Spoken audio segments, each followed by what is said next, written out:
భృగు మహర్షి కుమారుడే మార్కండేయుడని పురాణాలు చెప్తున్నాయి. అల్పాయుష్కుడైన మార్కండేయుడు పరమేశ్వరుడిని ప్రసన్నం చేసుకుని మరణం నుంచి తప్పించుకున్నాడని, అందుకే భక్త మార్కండేయుడయ్యాడని కూడా చెప్తాయి. అలాంటి మార్కండేయుణ్ణి పద్మశాలి కులస్తులు తమ ఆరాధ్య దైవంగా భావిస్తుంటారు. హిందూ పంచాంగం ప్రకారం ప్రతి సంవత్సరం మాఘమాస శుక్ల చతుర్థిని భక్త మార్కండేయుడి జయంతిగా నిర్వహించుకుంటారు.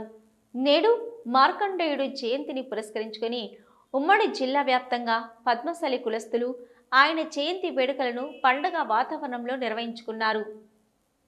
సిద్దిపేట జిల్లా బెజ్జంకి శ్రీ భక్త మార్కండేయ పద్మశాలి సంఘం ఆధ్వర్యంలో మార్కండేయ స్వామివారి జయంతి ఉత్సవాలను ఘనంగా నిర్వహించారు. మార్కండేయ ఆలయంలో స్వామివారికి అభిషేకంతో పాటు ప్రత్యేక పూజలు నిర్వహించారు. ఈ వేడుకల్లో గ్రామశాఖ అధ్యక్షులు బూట్ల సూర్యప్రకాష్, మండల అధ్యక్షులు మత్స్యశేఖర్, మాజీ సర్పంచులు దేవనపల్లి మంజుల, డి శ్రీనివాస్, వడ్డీపల్లి మల్లేశం, బూట్ల శ్రీపతి, వెల్ది సత్యం, నర్మదా రవి, హనుమన్లు, నాగరాజు, అశోక్ తదితరులు పాల్గొన్నారు.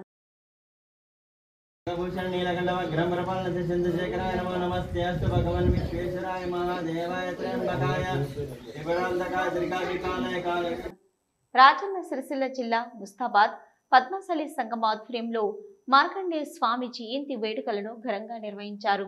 ఉదయం నుంచి మార్కండేయ ఆలయంలో ప్రత్యేక పూజలు నిర్వహించి అభిషేకాలు చేపట్టారు. మార్కండేయుడి ఉత్సవమూర్తితో పురవీధుల గుండా శోభయాత్ర చేపట్టారు. మార్కండేయ స్వామిని దర్శించుకునేందుకు మహిళలు పెద్ద ఎత్తున మంగళ హారతులు తీసుకొచ్చి మార్కండేయ స్వామి వారిని దర్శించుకున్నారు. అనంతరం పద్మశాలి సంఘ భవనంలో అన్నదాన కార్యక్రమం చేపట్టారు. ఈ కార్యక్రమంలో పద్మశాలి సంఘం సభ్యులు తడక బాలకిషన్, తాటిపాముల లక్ష్మీనారాయణ, గూడూరి భరత్, గౌడ మల్లేశం, కృష్ణహరి, దేవానందం, బాలరాజు, లక్ష్మీనారాయణ, మనోహర్, ప్రభాకర్, దశరథం సంఘ సభ్యులు తదితరులు పాల్గొన్నారు.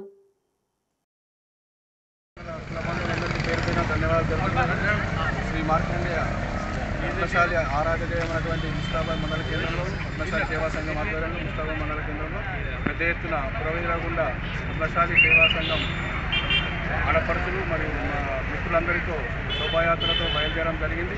ఈ శోభాయాత్రకు ఇచ్చేసినటువంటి మా పెద్దలందరూ నాయకులందరికీ పేరుపైన ధన్యవాదాలు.